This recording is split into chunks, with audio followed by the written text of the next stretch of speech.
Evangelho de João, capítulo 14, a partir do verso de número 1. Não se turbe o vosso coração. Credes em Deus, credes também em mim. Na casa de meu pai há muitas moradas. Se assim não fora, eu vou-lo teria dito, pois vou preparar-vos um lugar. E quando eu for e vos preparar um lugar, voltarei e vos receberei para mim mesmo, para que onde eu estou, estejais vós também. E vós sabeis o caminho para onde eu vou. Disse-lhe Tomé: Senhor, não sabemos para onde vais, como saber o caminho? Respondeu-lhe Jesus: Eu sou o caminho, a verdade e a vida. Ninguém vem ao Pai senão por mim. Hoje é um domingo de Páscoa, um domingo importante para o cristianismo. Nós sabemos que a Páscoa que eles celebravam no Antigo Testamento é completamente diferente da Páscoa que celebramos no Novo Testamento, né? Porque a Páscoa, a palavra em si, para o judeu, era um momento de saída, um momento em que eles estavam saindo do Egito e precisavam sair apressado para rumar em direção àquilo que o Senhor, aquilo que Deus tinha preparado para eles. Mas com o cristianismo, a Páscoa ela tomou uma conotação diferente. A Páscoa ela foi instituída para que a igreja, a comunidade cristã, os católicos, os ortodoxos e os protestantes, que somos nós, tirássemos um dia para celebrar, para que esse dia fosse um marco, um memorial para a igreja, para que toda a comunidade cristã pudesse se reunir, como estamos todos esses dias, para celebrar a ressurreição de Jesus Cristo. E por isso foi instituído a Páscoa para nós. A Páscoa que não começou no domingo da ressurreição. A Páscoa ela começa muito antes, semanas antes. Você que já foi católico, assim como eu, já fez a primeira comunhão, a Páscoa ela dá início na entrada triunfal de Jesus em Jerusalém, que a comunidade católica chama de Domingo de Ramos, né? Que todos aqueles homens que estavam lá ficaram balançando as folhas das palmeiras, porque o rei estava entrando em Jerusalém. Então ali começa o que nós chamamos, o que eles chamavam da Semana da Quaresma. Então é todo um momento de preparação para que este ato acontecesse. E quando a gente cai no capítulo de número 14 do Evangelho de João, Jesus estava preparando a sua saída. Ele tinha se reunido com os seus discípulos para preparar a última ceia, para celebrar a Páscoa e morrer. Então aquele momento era um momento vital para a propagação de tudo aquilo que Jesus tinha preparado. Era extremamente necessário que houvesse a firmeza, a clareza e a certeza que Jesus tinha deixado algo para ser levado adiante. Então, por isso que essas palavras eram extremamente importantes para aqueles discípulos que estavam ali. Antes da ressurreição, antes da morte, vários acontecimentos foram vitais e importantes. Em Betânia, Jesus é ungido, é feito todas as honrarias. Logo depois, ele unge aos pés dos seus discípulos, mostrando que eles faziam parte daquilo que ele tinha idealizado. Na ceia ele anuncia o traidor, ele avisa sobre a renúncia de Pedro, mas ele deixa uma mensagem. E a primeira mensagem que ele deixa é que o coração não poderia estar turbado. E ele fala: não turbe o vosso coração. O que significa isso? Não perca o foco, não perca a direção daquilo que foi deixado para vocês. Porque celebrar hoje a ressurreição, para mim e para você é algo muito bonito, mas para eles não era. A ressurreição naquele momento significava o desligamento da pessoa física de Jesus. Nós estamos acostumados a entender como é Jesus. Eles não. Eles estavam com a presença do Mestre. Então a presença do mestre não estaria mais com ele. Então era extremamente necessário acalmar primeiro o coração. Porque os eventos que viriam, porque hoje a gente celebra, a gente chora, mas entender tudo o que Jesus passou, naquele momento seria muito difícil para os cristãos, para os discípulos. Talvez a gente não consiga, eu tenho certeza que a gente não consiga, irmãos, mensurar toda a dor, todo o sofrimento, toda a humilhação que Jesus passou até a ressuscitação. A igreja não tem como mensurar isso, ela não consegue ter esse sentimento. E aqueles homens estavam vivendo aquilo. Então a primeira coisa que Jesus precisava fazer é que o coração não se turbasse, para que eles não perdessem o foco. Porque tudo o que iria acontecer mais à frente era muito doloroso. E se eles não tivessem firmes, entenda isso, firmes, ali acabava tudo aquilo que Jesus tinha feito. Porque Jesus deixou um legado para eles. Jesus não podia fazer mais nada se aqueles homens não acreditassem. Então, naquele momento tão confuso, tão perturbador, tão complicado, a primeira palavra é: tenha foco. Porque quando a igreja não tem foco, ela não sabe o caminho que vai. E o que Jesus estava sinalizando era um caminho, irmãos. E ter foco era primordial. Primeiro ele falou: não turbe o vosso coração, acredite em tudo aquilo que eu falei para vocês. Não acredite em A, não acredite em B, mas acredite naquilo que eu estou deixando para vocês agora.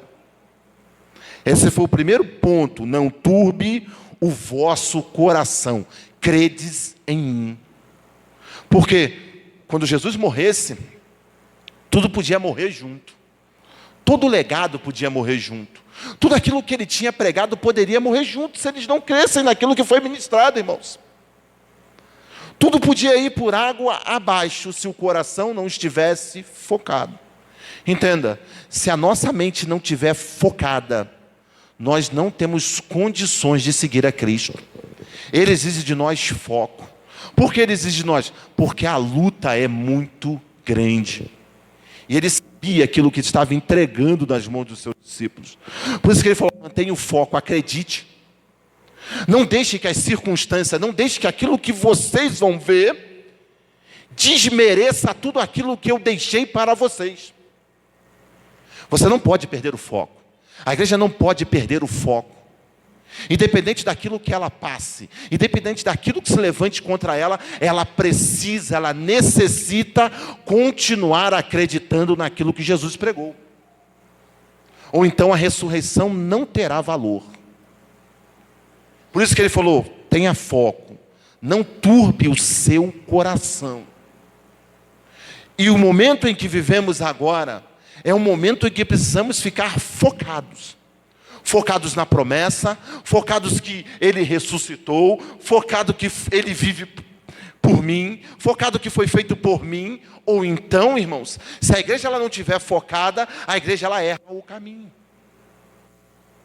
Porque nesses últimos tempos, a igreja não será apenas perseguida, ela será usada para muitos se aproveitarem daqueles que não estão focados, daqueles que não sabem para onde vão. E você está vendo isso acontecer direto. A igreja sendo usada como um instrumento político, como um instrumento de manobra, por aqueles que não têm foco. Então, se a igreja não se focar, ela se perde. Então, por isso que Jesus falou: não turbe o coração, não perca o foco. Independente daquilo que você vai ver agora, independente daquilo que você vai passar, não perca o foco, continue acreditando. Não permita que o seu coração desvie para outras coisas. Foi o que ele falou.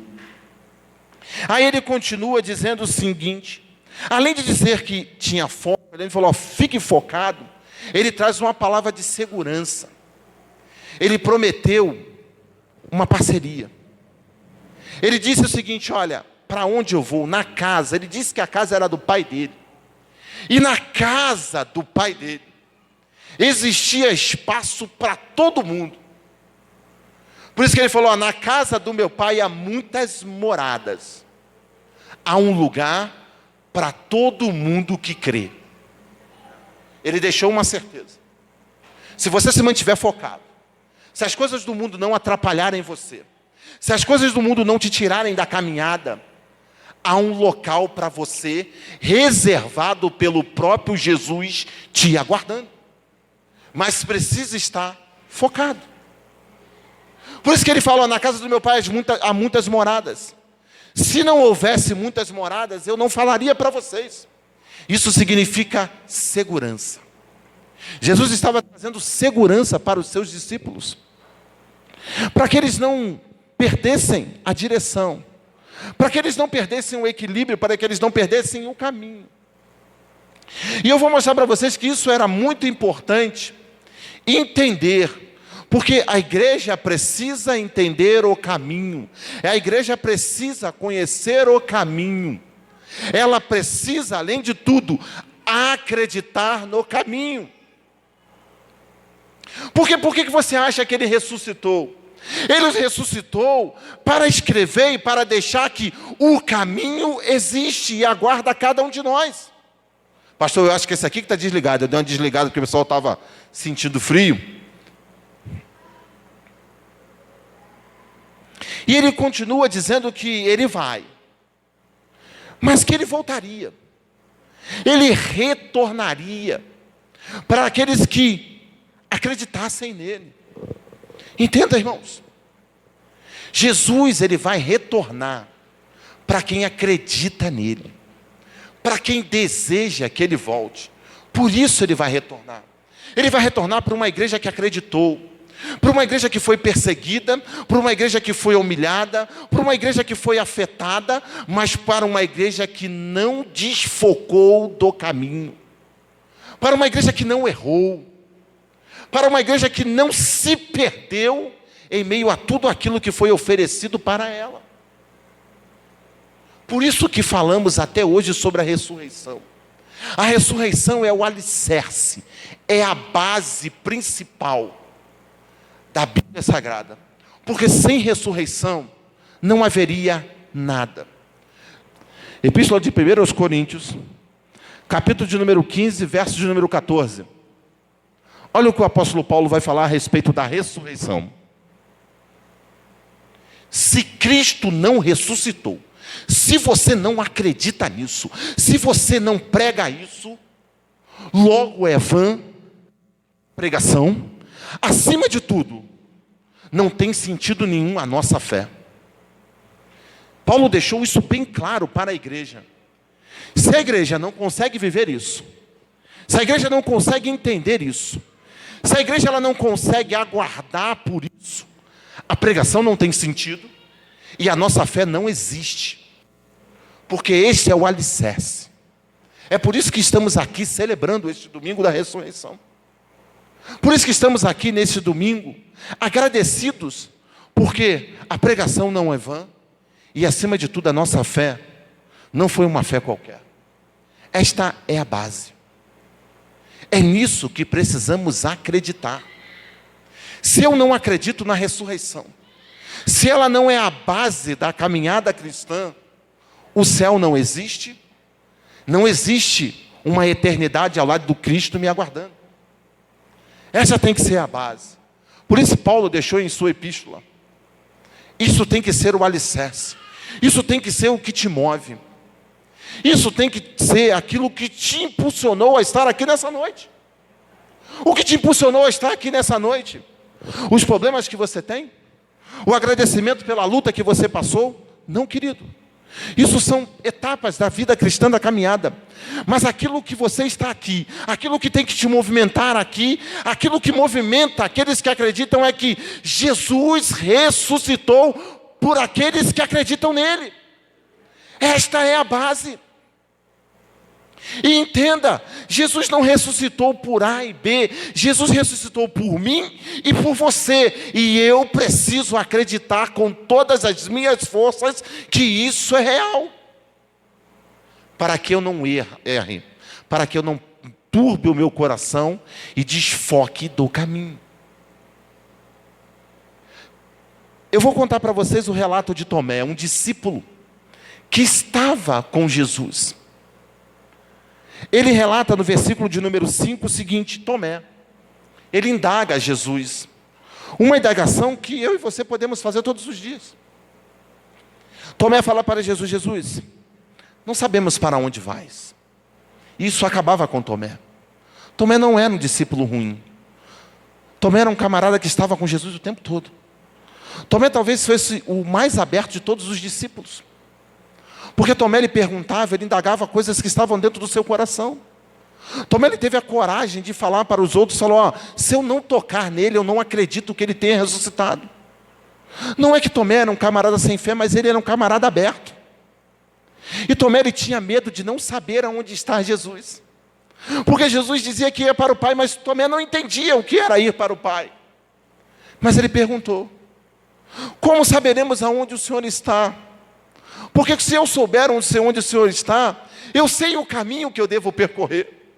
Então essa era a maior indagação de Tomé. Ele precisava ter a certeza de aonde Jesus estava, porque aonde Jesus estava era o caminho que Tomé iria percorrer. Porque Tomé queria manter uma vida de foco. Por isso que ele falou: Senhor, não sabemos para onde vais. Como saber o caminho? Às vezes estamos na igreja há tanto tempo, às vezes cantamos, batemos palmas, oramos, adoramos, mas não sabemos para onde vamos.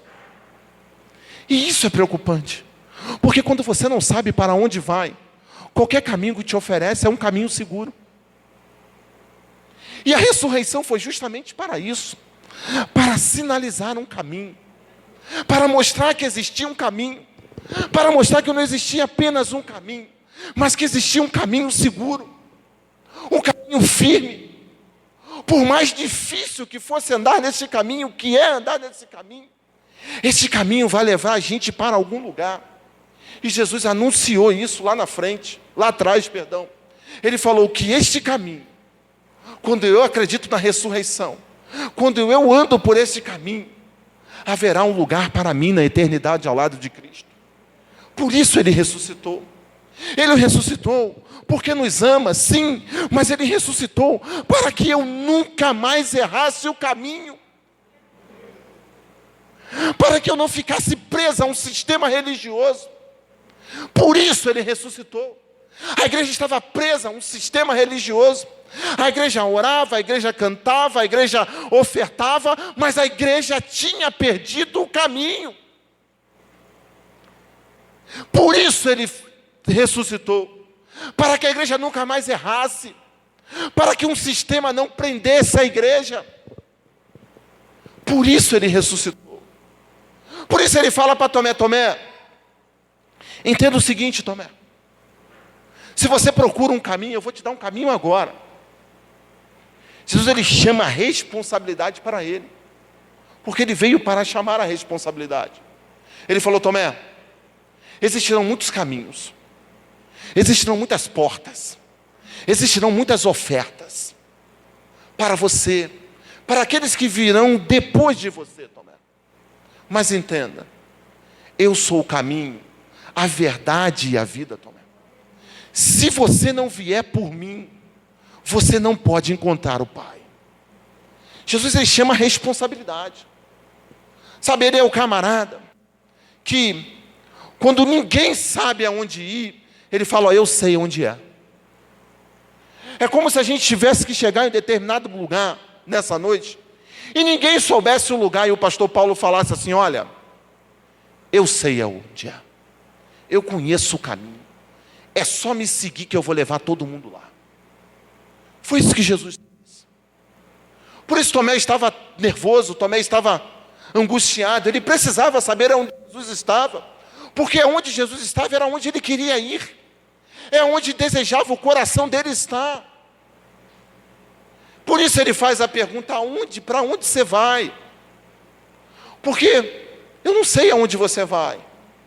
Eu quero conhecer o caminho para que eu possa ir atrás de você, para que eu possa estar com você. Aonde Jesus oferece, fala: Tomé, eu sou o caminho. Continue acreditando. O que ele estava falando naquele momento parecia algo irreal. Mas quando ele fala, eu sou o caminho, eu sou a verdade, eu sou a vida, ele explica para Tomé o seguinte: continue acreditando naquilo que eu dei a você. Continue vivendo aquilo que eu ensinei a você. Porque enquanto você acreditar, enquanto isso for para você a maior inspiração, você estará no caminho. Porque enquanto eu acredito, enquanto eu desejo, eu continuo no caminho.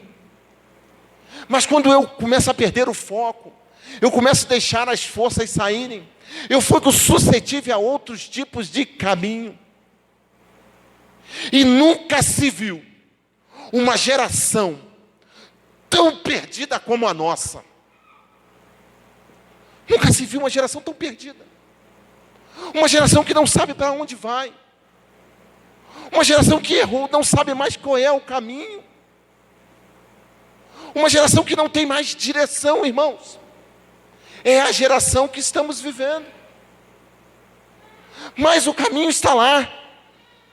O caminho foi sinalizado há muitos e muitos anos atrás. Mas não conseguimos enxergar. Vamos para qualquer lugar, nos direcionam para qualquer lugar, e nós acreditamos que é o local certo. Esta era a preocupação de Jesus com os seus discípulos. Lembra como é que inicia o texto? Não se turbe o vosso coração, não perca o foco. Porque quando a igreja perde o foco, ela perde o caminho. E quando a igreja perde o caminho, ela se torna um ambiente religioso. Entenda, o ambiente religioso é um ambiente confortável, um ambiente instável, um ambiente que nós queremos estar nele. Porque quando Jesus veio, o ambiente era religioso, era um ambiente confortável. Eles iam para o templo, eles adoravam ao Mestre, eles cultuavam ao seu nome, mas não tinham um foco. Entenda? Eles não tinham isso. Eles viviam um sistema religioso que prendia eles naquela vida confortável que eles viviam. E quando Jesus aparece, e quando Jesus dá as caras, quando ele chama a responsabilidade, o sistema religioso sente o peso. Sente o peso da chamada, sente o peso da renúncia. Porque quando eu tenho a vida religiosa, o Evangelho me confronta. Ele me tira as minhas bases e fala, olha, não turbe o seu coração, não perca o foco. E era contra isso que Jesus estava lutando, irmãos. Jesus estava dando uma oportunidade à sua igreja de não perder o foco, de não errar o caminho. Ele veio porque todos estavam errando o caminho. Ele veio porque a igreja não tinha mais direção. Ele veio porque a igreja fazia mecanizadamente todos os dias a mesma coisa. Por isso que era necessária a sua vinda. A igreja se comportava da mesma maneira todos os dias. E Jesus, entenda, Jesus é uma novidade de vida para a igreja. Então a igreja ela não pode se comportar da mesma maneira todos os dias, irmãos. A igreja já estava acostumada a fazer a mesma oração. A igreja já estava acostumada a ouvir a mesma palavra. Mas quando aquele camarada, aquele Zé Ninguém, aquele homem que ninguém conhecia, chama a responsabilidade para ele e diz, olha, eu sou o caminho. Existe uma esperança, não apenas para vocês, mas para todos aqueles que creem. Ele chama a responsabilidade.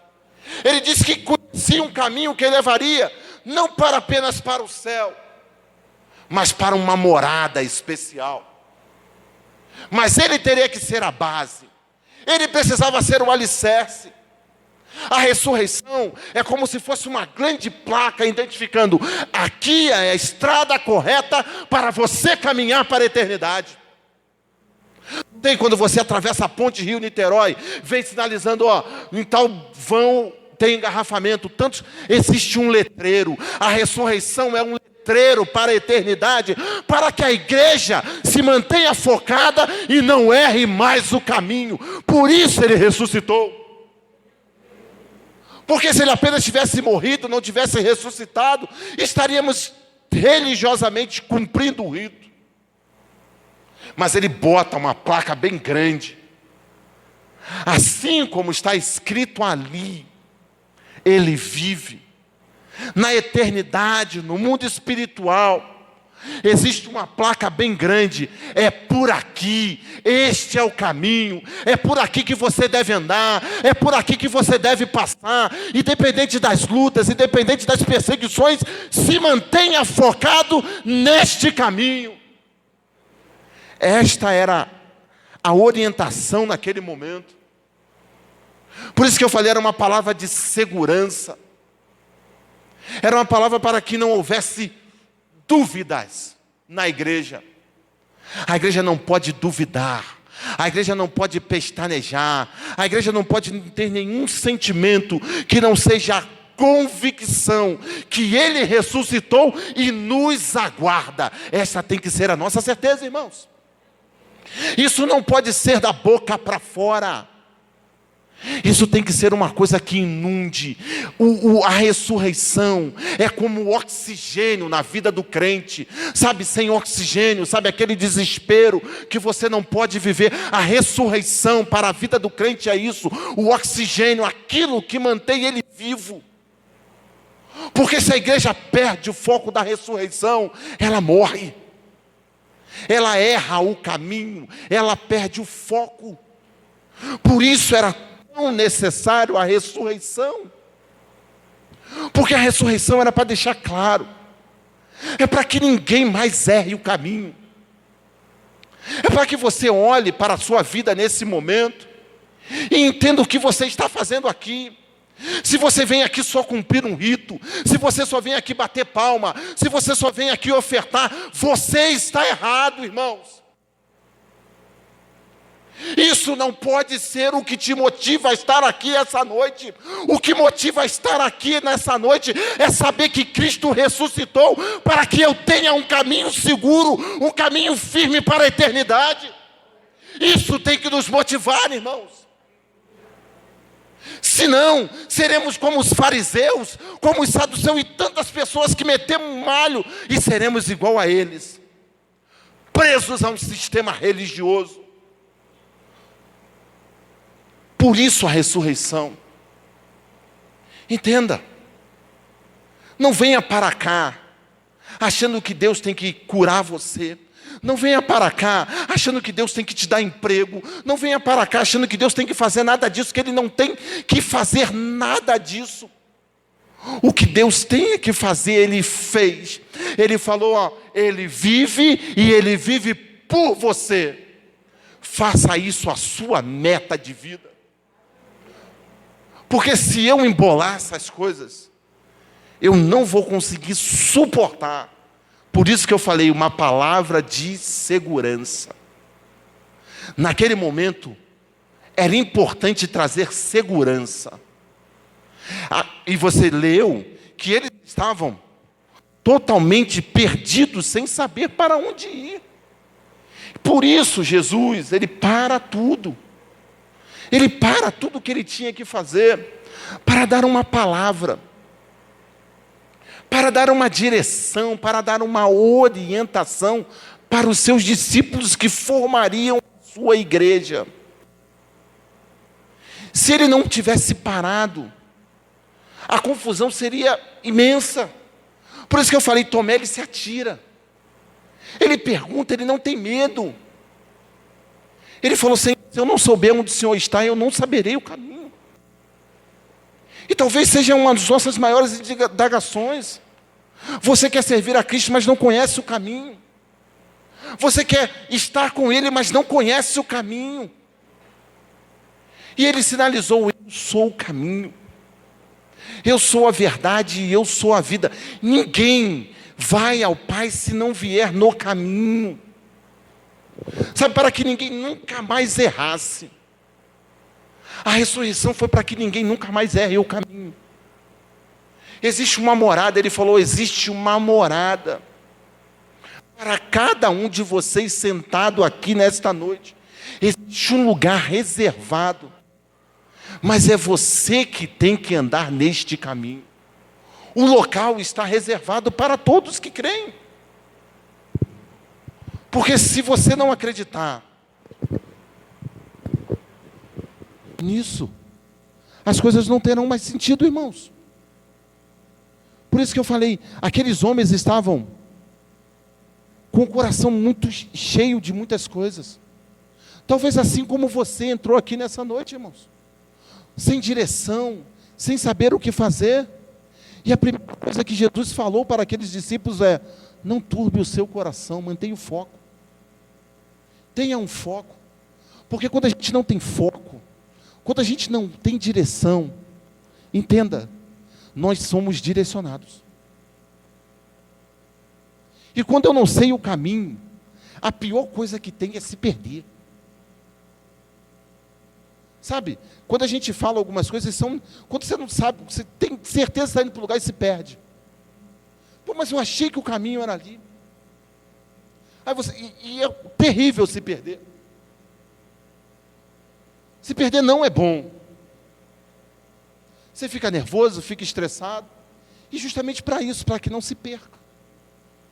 A ideia do caminho foi por causa de você. Para que você não se perca. Para que outras coisas não seduzam você em outras direções.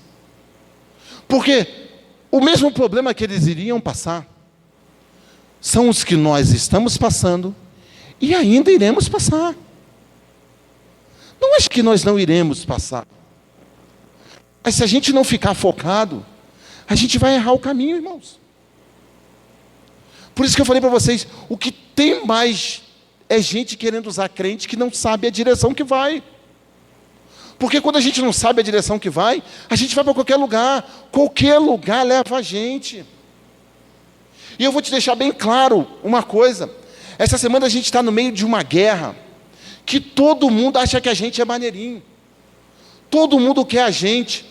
O ministro do Supremo Tribunal Federal liberou este domingo, para que as igrejas pudessem celebrar as missas e os seus cultos. Você acha que ele liberou porque ele é bonzinho? Você acha que ele liberou porque ele é legalzinho? Ele já liberou com o intuito de lá na frente poder usar a gente para se beneficiar da decisão que ele tomou lá atrás.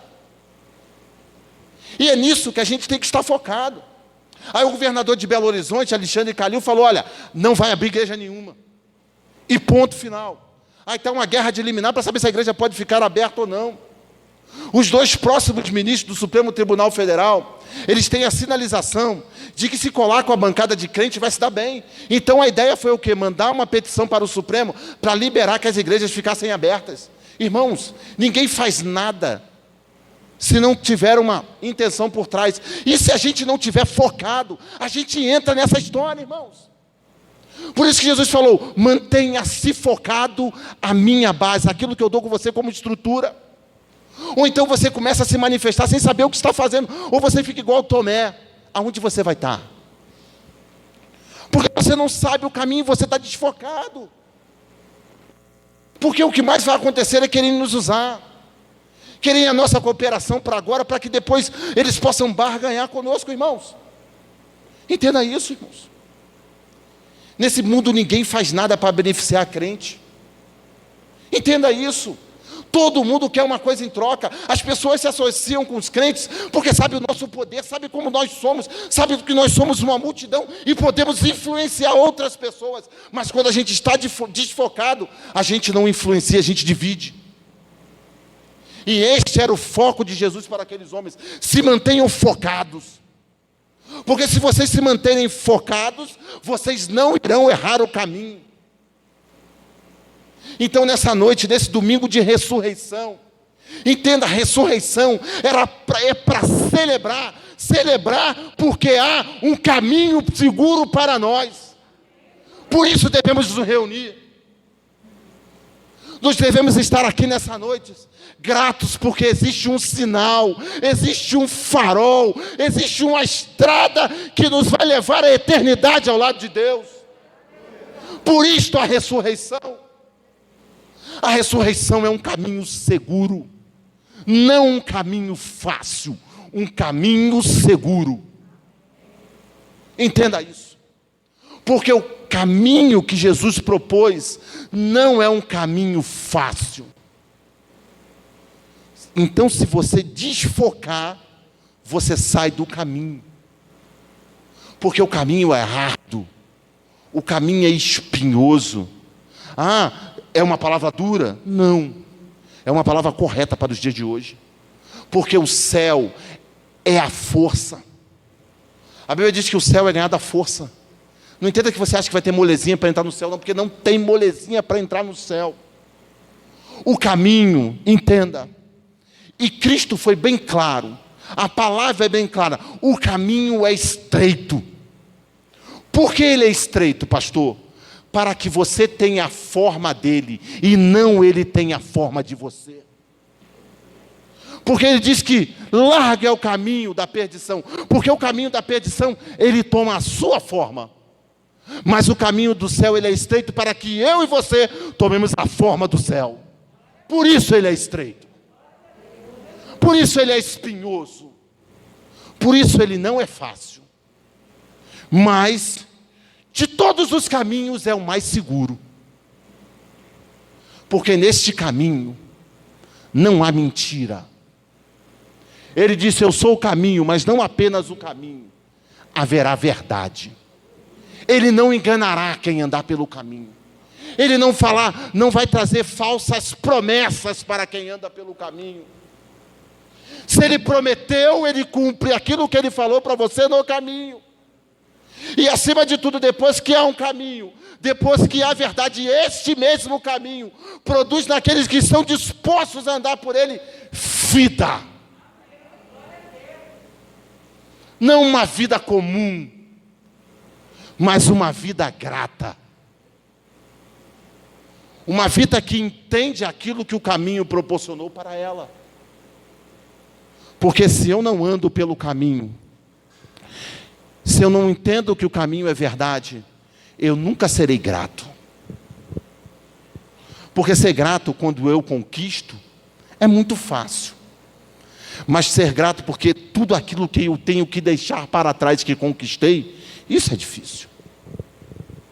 Porque o caminho é estreito.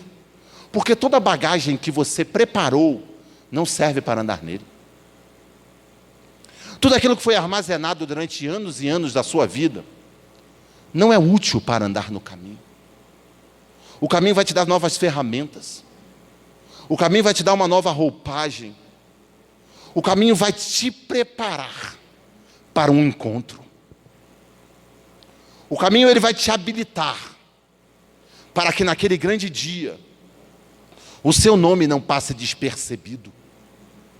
Para que quando ele ler no livro dele, lá esteja escrito o teu nome.